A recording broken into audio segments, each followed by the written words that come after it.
Hello বন্ধুগণ, আমার নাম দীপনাথ।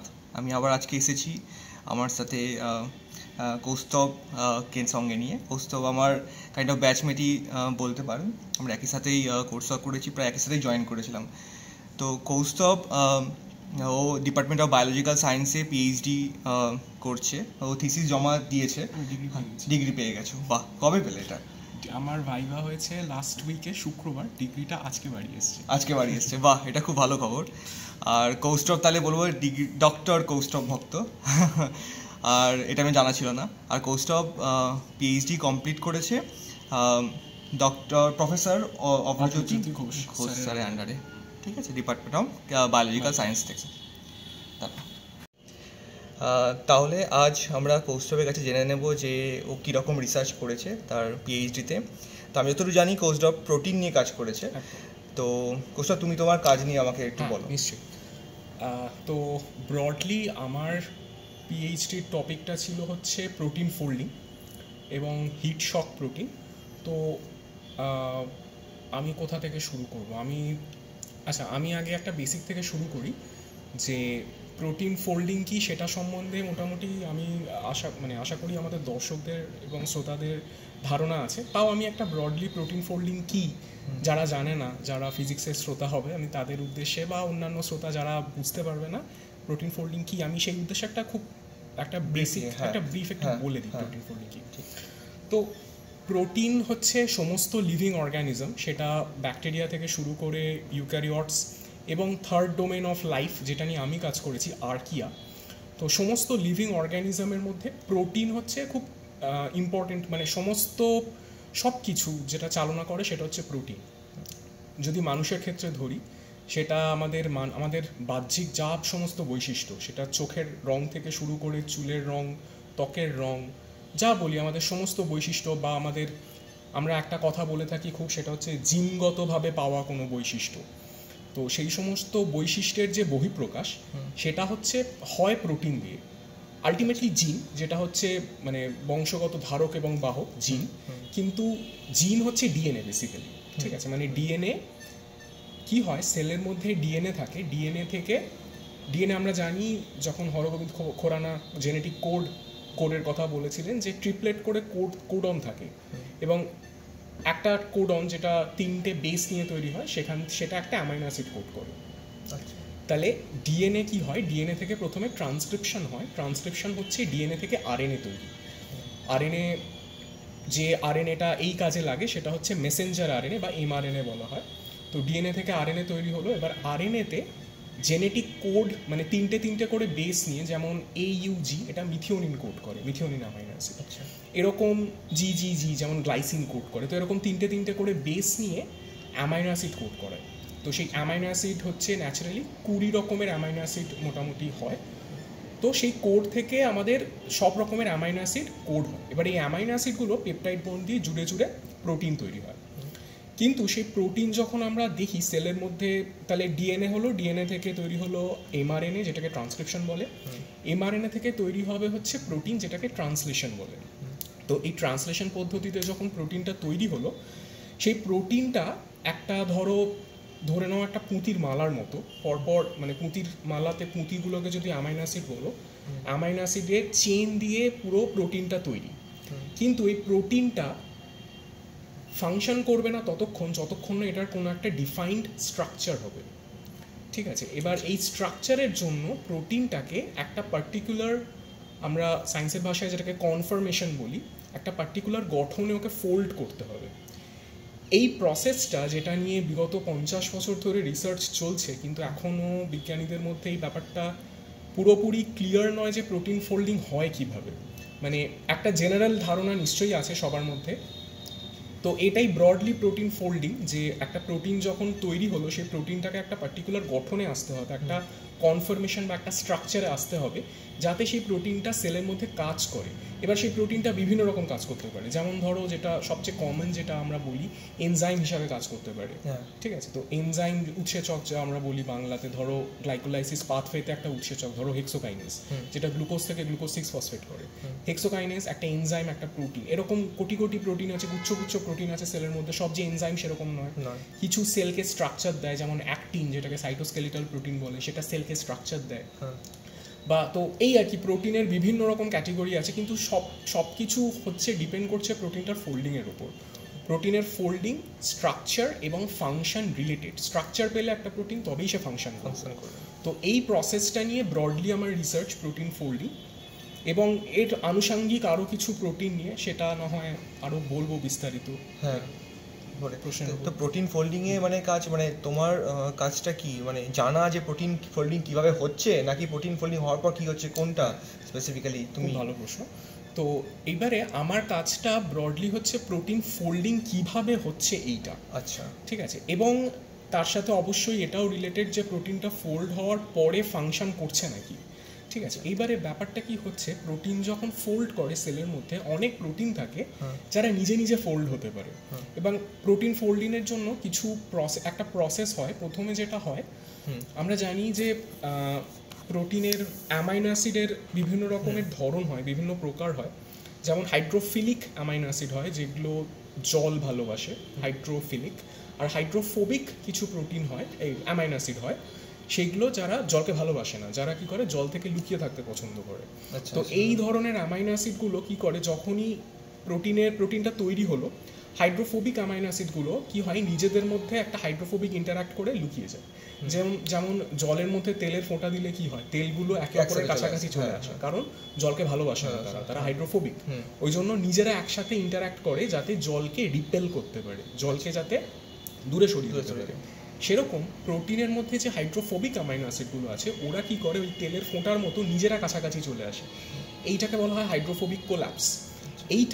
এই কোলাপসটা হলে পরে প্রোটিন একটা প্রাইমারি স্ট্রাকচার, একটা ধারণা পায় যে আমি কোন পথে ফোল্ড হব। এইটা হলে প্রোটিন ফোল্ডিং শুরু হয়। প্রথমে যখন প্রোটিনটা তৈরি হলো, ওটার এনট্রপি অনেক বেশি, খুব হাই এনার্জি। যেই হাইড্রোফোবিক কোলাপসটা হয়, ওটার এনার্জি একটু কমে আসে, এনট্রপি কমে। অনেক কনফার্মেশন থেকে কিছু কনফার্মেশন সিলেক্টেড হয়ে গেল যে এবার এই পাথে প্রোটিনটা ফোল্ড হতে পারে। এরপরে হাইড্রোফোবিক কোলাপসের পরে আরও অনেক রকম ফোর্সেস আছে, যেরকম ইলেকট্রোস্ট্যাটিক ফোর্স। প্রোটিনের মধ্যে যে চার্জড অ্যামাইনো অ্যাসিডস থাকে, ধরো অ্যাসিডিক বা বেসিক অ্যামাইনো অ্যাসিড, এই ধরো arginine, lysine, glutamine, aspartic acid, এগুলো চার্জড অ্যামাইনো অ্যাসিডস। এইগুলো কি করে, জলের অণুর সাথে ইন্টারাক্ট করে, বা যদি যে সলিউশন বা যে দ্রবণে প্রোটিন থাকে তার মধ্যে যদি কোনো সল্ট পার্টিকেল থাকে, যেমন সোডিয়াম বা ক্লোরাইড বা পটাশিয়াম বা ক্লোরাইড, তাদের সাথে ইন্টারাক্ট করে, তাতে করে প্রোটিনটা সলিউবল হয় বা দ্রবীভূত হয়। এইভাবে প্রোটিনটা কি করে, বিভিন্ন ফোর্সের মাধ্যমে, হাইড্রোফোবিক ফোর্স, ইলেকট্রোস্ট্যাটিক ইন্টারাকশন, কিছু ক্ষেত্রে covalent interaction, van der Waals interaction, London disperse force, অনেক রকম ফোর্স থাকে যেগুলো দিয়ে প্রোটিনটা। তো এই রকম ফোর্সগুলো হচ্ছে ন্যাচারালি প্রোটিনের মধ্যে থাকে, এবং প্রোটিনটা ন্যাচারালি এইভাবে ফোল্ড হতে পারে। এবং একটা মানে লোয়েস্ট এনার্জি কনফার্মেশনে প্রোটিনটা আসে, যেটা হচ্ছে মানে গ্লোবাল এনার্জি মিনিমা বলে। তো এই কনফার্মেশনে প্রোটিনটা এলে সেটা হচ্ছে প্রোটিনটা স্ট্রাকচার। এই কনফার্মেশনে প্রোটিনটা এবারে ফাংশন করতে পারে, ওর যা ফাংশন হবে, সেটা স্ট্রাকচারাল প্রোটিন হতে পারে, কোনো এনজাইম হতে পারে, কোনো যা খুশি হতে পারে। এইবারে এখানে একটা গল্প আছে। তো এইটা হচ্ছে প্রসেসটা। এইখানে এক সময় যেটা হয়, প্রোটিনটা ফোল্ড হতে গিয়ে কোনো একটা লোকাল এনার্জি মিনিমাতে আটকে যায়। কীরকম, মানে প্রোটিনটা ফোল্ড হচ্ছিল, একটা পাথ ধরে ফোল্ড হচ্ছিল, হতে হতে কোনো একটা ভুল ইন্টারাকশন হলো কোথাও, মানে কোনো একটা ইন্টারাকশন যেটা হওয়ার কথা ছিল না সেটা হয়ে গেল। তাহলে কি হবে, সেই ভুল ইন্টারাকশনের জন্য প্রোটিনটাকে আমরা যেটা বলি মিসফোল্ডেড হয়ে গেছে। মানে যে ফোল্ড বা যে কনফার্মেশন পাওয়ার কথা ছিল গ্লোবাল এনার্জি মিনিমাতে পৌঁছতে পারলো না, কোনো একটা লোকাল এনার্জি মিনিমাতে প্রোটিনটা আটকে গেল। এবার সেখানে একটা এনার্জি ব্যারিয়ার ক্রিয়েট হয়, ওই লোকাল মিনিমা থেকে গ্লোবাল মিনিমাতে আসতে গেলে ওকে একটা এনার্জি ব্যারিয়ার টপকাতে হয়। এইটা প্রোটিনটা অনেক সময় নিজে নিজে পারে না, তখন কিছু অ্যাক্সেসরি প্রোটিন থাকে যেগুলোকে আমরা বলি হিট শক প্রোটিন বা শ্যাপেরোনস বলি আমরা। শ্যাপেরোনগুলো কি করে, এই মিসফোল্ডিংগুলোকে খুলে দেয়। এবং ওকে সুযোগ দেয় আবার নিজে আবার নিজে ফোল্ড হওয়ার জন্য। আচ্ছা। এগুলোকে বলা হয় শ্যাপেরো। তো আমার রিসার্চের টপিক ছিল এই প্রোটিন ফোল্ডিং, কী করে প্রোটিন ফোল্ডিং হচ্ছে সেটার চেয়েও বেশি আমার যেটাতে ফোকাস ছিল সেটা হচ্ছে হিট শক প্রোটিন। একটা particular type of heat shock protein HSP60, সেই HSP60 কীভাবে প্রোটিনকে ফোল্ড করায়, কিভাবে ও একটা মানে আনফোল্ডেড প্রোটিন বা যে প্রোটিনটা ভুলভাল ফোল্ড হয়েছে তার সাথে ইন্টারাক্ট করে কিভাবে, তাকে চেনে কিভাবে, এই প্রোটিনটা যে ভুলভাল ফোল্ড হয়েছে বা আনফোল্ডেড হয়ে গেছে, খুলে গেছে প্রোটিনটা স্ট্রাকচার, তাকে চিনবে কিভাবে, সেই চিনলো, চেনা তো হয়ে গেল, কিন্তু চেনার পর তারপর ফোল্ড করাবে কিভাবে, এই পুরো প্রসেসটা জানাটা হচ্ছে আমার মোটামুটি পিএইচডি কাজ। আচ্ছা, তোমার কাজটা কি এক্সপেরিমেন্টাল না থিওরি? আমার পুরোটা এক্সপেরিমেন্টাল, পুরোটা ল্যাব ওয়ার্ক, মানে ওয়েট ল্যাব আর কি। Wet lab. তাহলে এক্সপেরিমেন্টাল কাজের জন্য তোমাদের মানে কি কি ইনস্ট্রুমেন্ট দরকার পড়ে এমনি কোনো, মানে যদি একটু ছোট্ট করে বলো। হ্যাঁ নিশ্চয়ই। আমাদের কাজটা আমরা যেটা বলি, বায়োলজি যারা করে তারা জানে এটা, যে রিসার্চ মানে ওয়েট ল্যাব এক্সপেরিমেন্ট ব্রডলি দুরকম হতে পারে। এক হচ্ছে ইন ভিভো একটা কাজ, আর একটা হচ্ছে ইন ভিট্রো। মানে ইন ভিভো মানে যেটা, যে কাজটা সেলের মধ্যে হচ্ছে, মানে সেলের মধ্যে স্টাডি করছি, মানে ধরো যে অর্গানিজম নিয়ে আমি কাজ করছি সেই অর্গানিজমের মধ্যে স্টাডি করা, সেটা হচ্ছে ইন ভিভো।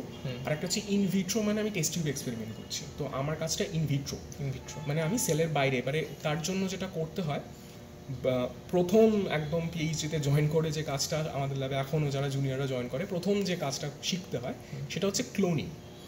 ক্লোনিংয়ে কি হয়, আমি যে প্রোটিনটা নিয়ে কাজ করছি, বললাম একটা জিন থেকে আসে প্রোটিনটা, তো আমরা যেটা করি আমি যে হিট শক প্রোটিনটা নিয়ে কাজ করেছি HSP60, ওটা একটা জিন থেকে কোড হয়েছে। তো আমি ওই জিনটাকে আগে, আমার যে অর্গানিজম নিয়ে আমি কাজ করেছি সেই জিনটাকে অর্গানিজম থেকে আগে বার করেছি PCR করে, পলিমারেজ চেইন রিঅ্যাকশন করে জিনটাকে আগে আমরা অ্যাম্প্লিফাই করি। জিনটা পেলাম, এইবারে জিনটাকে থেকে এক্সপ্রেস করাতে হয় যে প্রোটিন তৈরি হবে।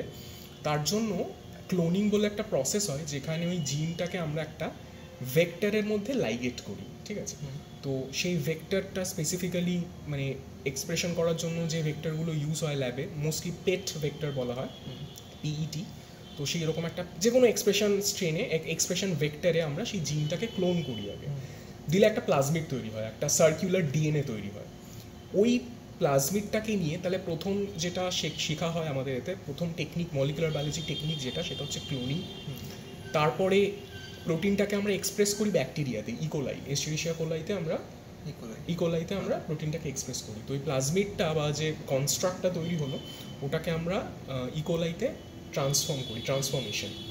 তারপরে আমরা প্রোটিন এক্সপ্রেস করি। এবারে প্রোটিনটা এক্সপ্রেস হলো, তারপরে পিউরিফিকেশন টেকনিক্স হয়, ক্রোম্যাটোগ্রাফিক টেকনিক্স হয়, ঠিক আছে? Affinity chromatography, gel filtration, ion exchange, এই রকমের বিভিন্ন ক্রোম্যাটোগ্রাফিক টেকনিক্স দিয়ে আমরা প্রোটিনটাকে পিউরিফাই করলাম। এইবারে প্রোটিনটার ফাংশন বা স্ট্রাকচার বোঝার জন্য আমরা ফ্লুরিমেট্রিক এক্সপেরিমেন্টস করি। তো ফ্লুরিমিটার ইউজ করা হয় প্রচুর আমাদের কাজে, ফ্লুরিমেট্রিক এক্সপেরিমেন্ট করা হয়।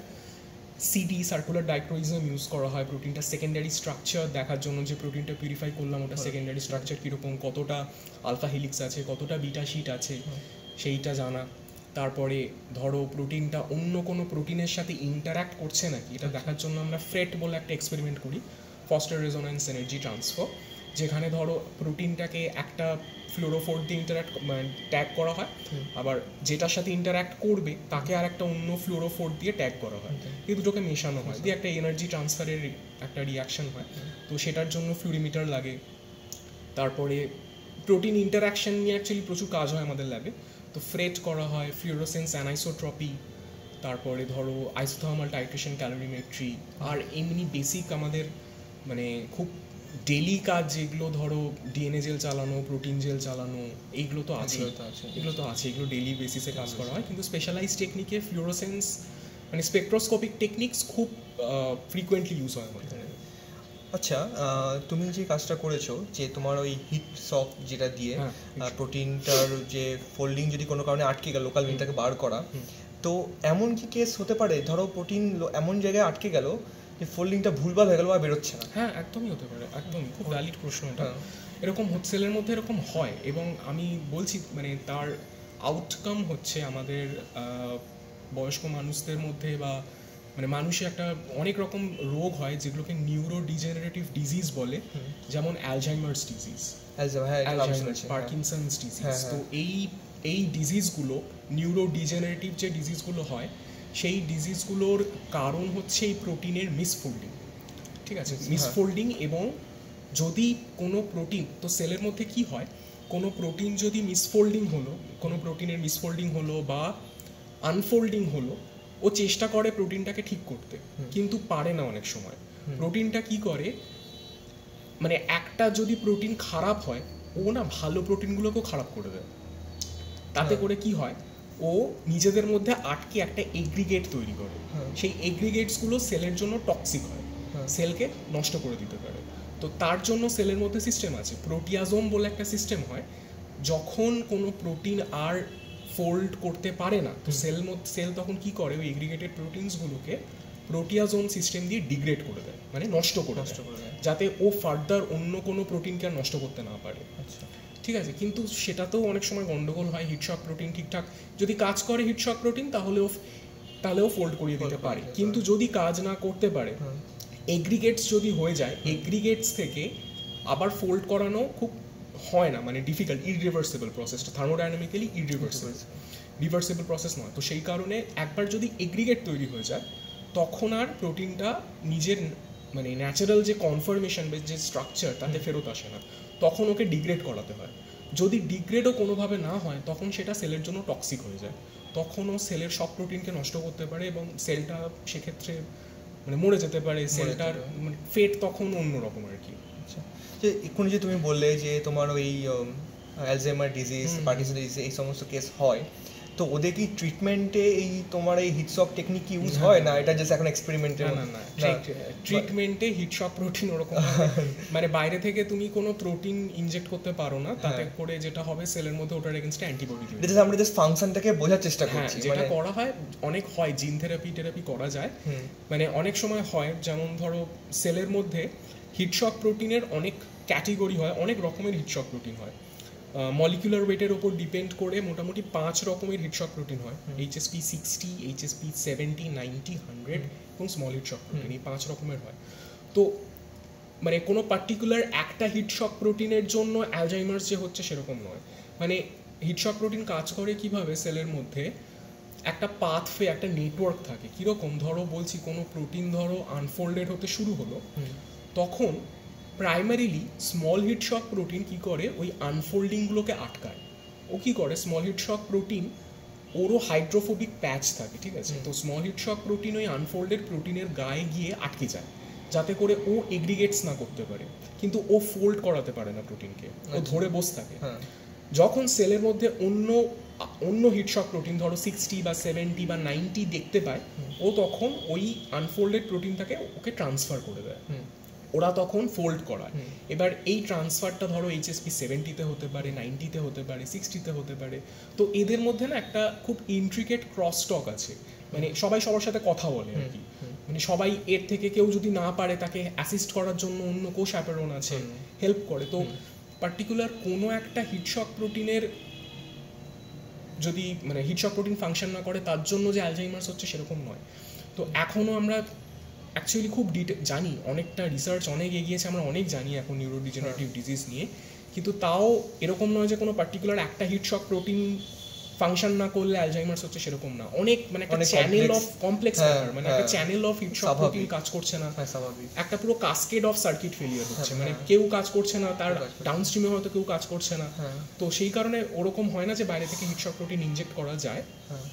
তো এগ্রিগেট ডিজলভ করার জন্য কিছু মানে মোস্টলি আমি খুব একটা ডিজিজ বায়োলজিতে আমার এক্সপার্টিস নেই, আমার হচ্ছে বেসিক সায়েন্স পুরো, মানে আমি এই প্রসেসটা, ফিজিক্যাল প্রসেসটা স্টাডি করেছি। পরে ওটা ইমপ্লিকেশন কিভাবে হবে সেটা আলাদা, মানে আমার খুব একটা ডিজিজ হ্যান্ডলিং এ আমার এক্সপার্টিস নেই। তো আমি যতদূর আমার পড়াশোনা, আমি এটা জানি যে মানে স্মল মলিকিউল দিয়ে ট্রিটমেন্ট করা হয়, স্মল মলিকিউল স্ক্রিন করা হয়, স্মল মলিকিউল দিয়ে ট্রিটমেন্ট করা হয়, জিন থেরাপি করার চেষ্টা করা হয়, সেইভাবে নিউরোডিজেনারেটিভ ডিজিজ অনেক সময় হ্যান্ডেল করা যায়। কিন্তু তাও মানে হিটশক প্রোটিন এর একটা কোনো পার্টিকুলার, যেটা বললাম আর কি, হিটশক প্রোটিনের জন্য যে ডিজিজটা হচ্ছে সেটা নয়, একটা পুরো কাসকেড অফ সার্কিট ফেলিয়ার হয়েছে। এখানে এই প্রোটিনের তুমি যে ফোল্ডিং এর গল্পটা বললে বেশ ইন্টারেস্টিং, মানে আমরা যারা ফিজিক্স পড়েছে তুমিও জানবে স্ট্রিং থিওরি, তো কিছুটা সিমিলার স্ট্রিং থিওরি কনসেপ্টটা কি প্রোটিন থেকে ইনফ্লুয়েন্স হয়েছে নাকি আলাদাভাবে ইন্ডিপেন্ডেন্টলি এসছে? ওখানেও সেই একই গল্প, স্ট্রিং আছে, তারা বিভিন্ন রকম কনফার্মেশন করে বিভিন্ন রকম এলিমেন্টারি পার্টিকেল বানায়, কনসেপ্টটা সিমিলার, মানে বেশ ইন্টারেস্টিং। যদিও স্ট্রিং থিওরি তো নেই, কোনো এক্সপেরিমেন্টাল প্রুফ নেই, বাট তাও আর কি থিওরিটিক্যালি কাইন্ড অফ সিমিলার। তো তোমার যে তুমি পোস্টডক পেয়েছো ইউনিভার্সিটি অফ ক্যালিফোর্নিয়া বললে, তাই তো?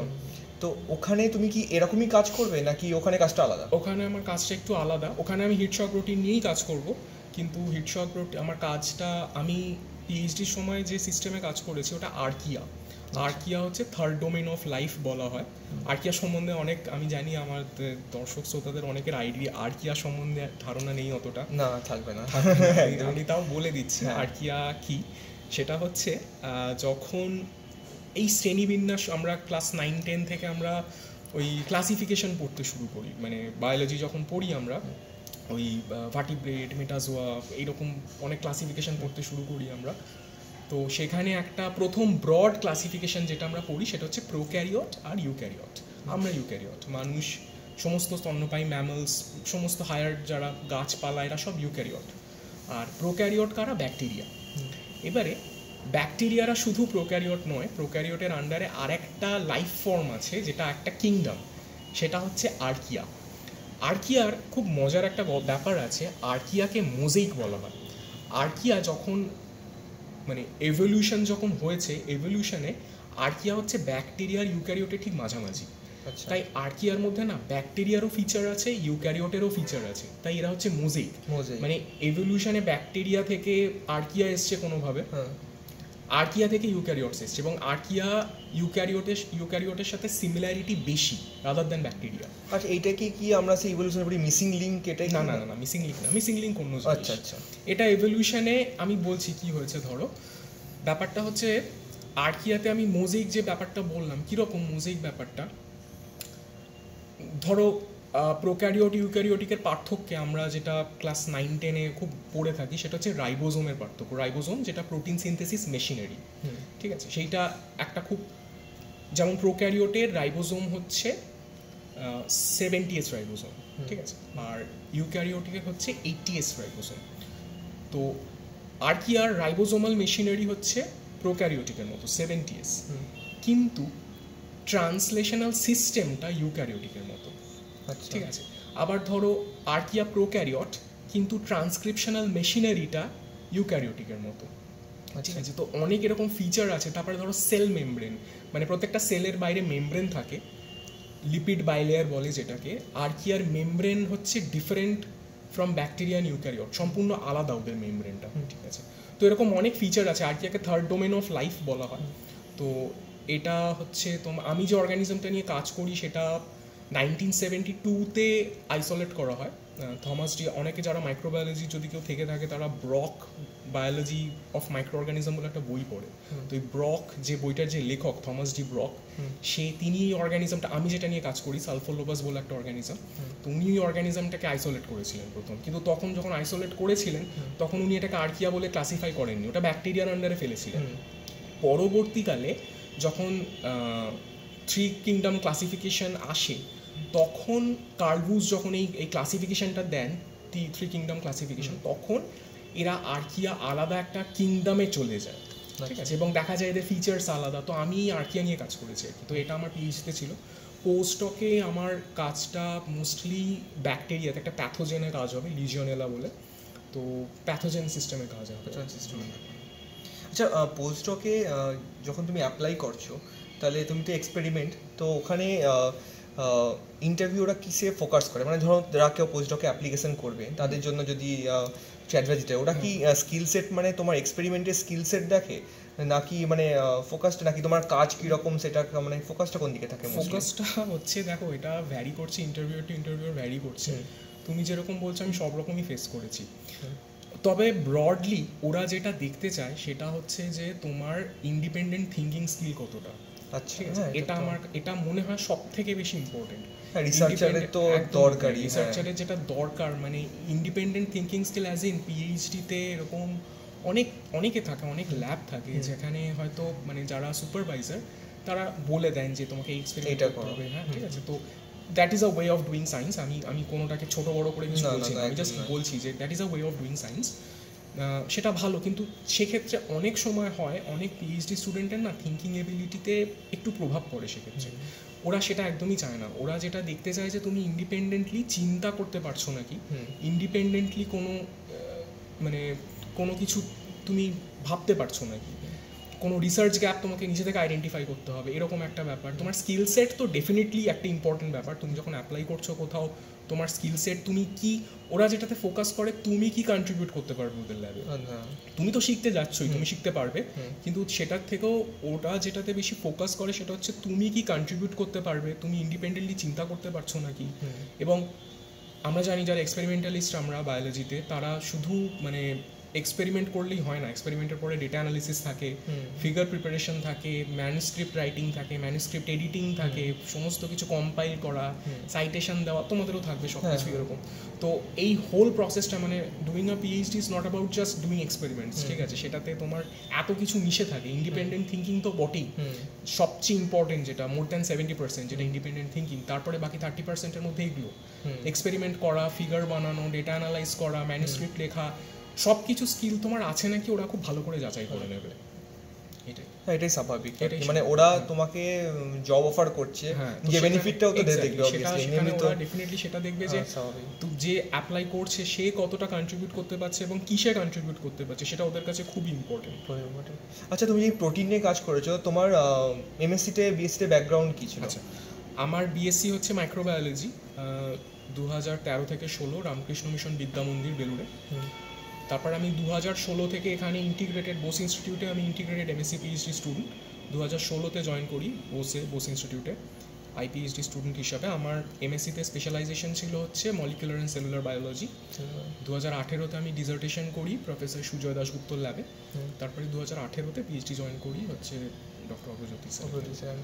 তো এখানে মানে প্রোটিন সম্বন্ধে নলেজ তোমার আগে থেকেই ছিল, তো এখন সাপোজ ধরো কেউ যদি এলো বায়োরই কিন্তু অন্য ব্যাকগ্রাউন্ড থেকে, তো তার ক্ষেত্রে এই কাজগুলো কি খুব চ্যালেঞ্জিং হতে পারে? মানে তোমার কি পার্সোনাল কি মনে হয়? আমার মনে হয় বায়োর অন্য ব্যাকগ্রাউন্ড বলতে সাপোজ জুলজি বললাম। খুব ভালো প্রশ্ন এটা।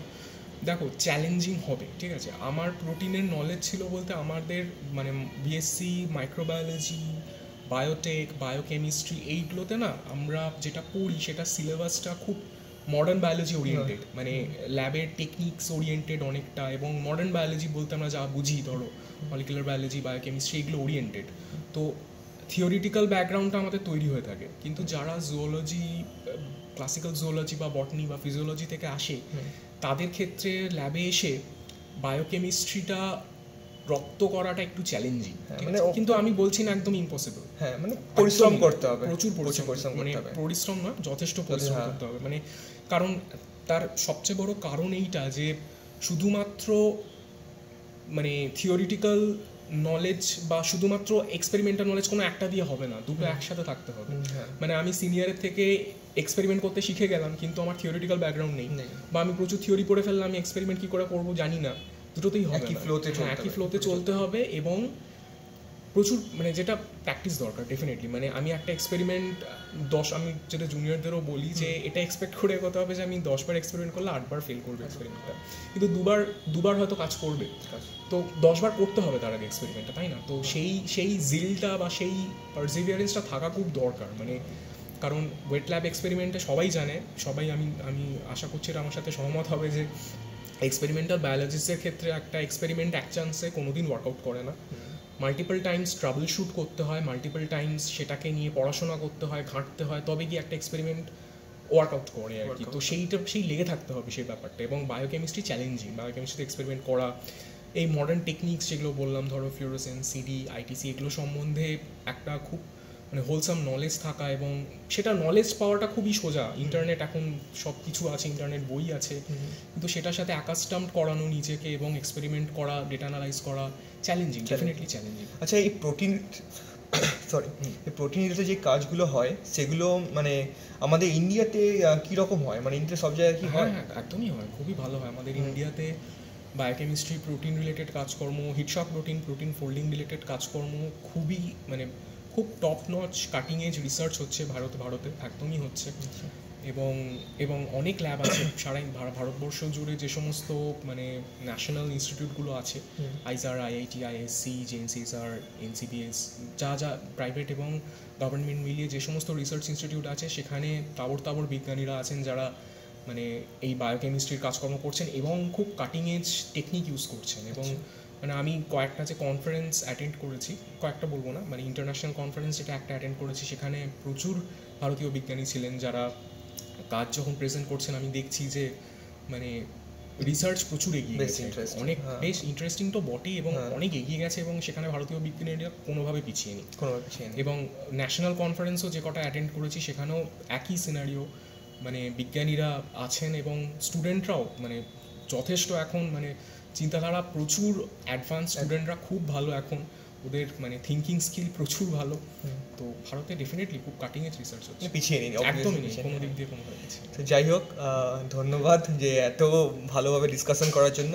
যারা মানে এই নিয়ে রিসার্চ করতে চায় তারাও একটা নলেজ পাবে, নিশ্চয়ই পাবে যে কীরকমভাবে রিসার্চ হয়। যেমন এর আগে যদি অনিরুদ্ধ দার ভিডিও কেউ দেখে থাকো তোমরা, তো ওখানে দেখবে যে অনিরুদ্ধ দা বলছিলেন যে ট্রান্সক্রিপশনের উপর কাজ করে, মানে প্রোটিন সিনথেসিস হওয়ার ঠিক আগের স্টেজে। এখানে কৌস্তব আজকে বলে যে প্রোটিন ফোল্ডিং কীভাবে হচ্ছে সেটা নিয়ে কাজ করে। তো অবশ্যই খুবই সবকটাই খুব দরকার আমাদের শরীরে যে কোনো সেলের ফাংশনের জন্য, এবং সবকটার বেসিক সেন্স যেটা আন্ডারস্ট্যান্ডিংটা খুব নেসেসারি। পরে যদি কোনো প্রবলেম হয় কোনো রোগের জন্য হোক বা মেডিসিন বা কিছুর জন্য, বেসিক সায়েন্স আন্ডারস্ট্যান্ডিং না থাকলে আমি করবো কী করে। তো যাই হোক, তাও আমি লাস্টে এটাই জিজ্ঞাসা করবো যে তুমি তাহলে যাচ্ছ কবে, জয়েন কবে করছো? যে তুমি তো বললে ওরা এখনো অফার লেটার দেয়নি আমাকে, হ্যাঁ, তো এক্সপেক্টেড কি মনে হচ্ছে? জয়েনিংটা ওরা মোটামুটি টেন্টেটিভলি নভেম্বরে বলেছে। তো ততদিন তুমি এখানে এসে ল্যাবে কাজ করবে? অলরেডি তুমি কি আরো প্রজেক্টের সাথে আছো তো নিশ্চয়ই? হ্যাঁ, আমার যা কাজ ছিল প্রাইমারিলি সেটা আমার র্যাপ আপ করা হয়ে গেছে, কিন্তু ওটা ডাউনস্ট্রিম কাজ করা আমি এখন ইনভলভ আছি।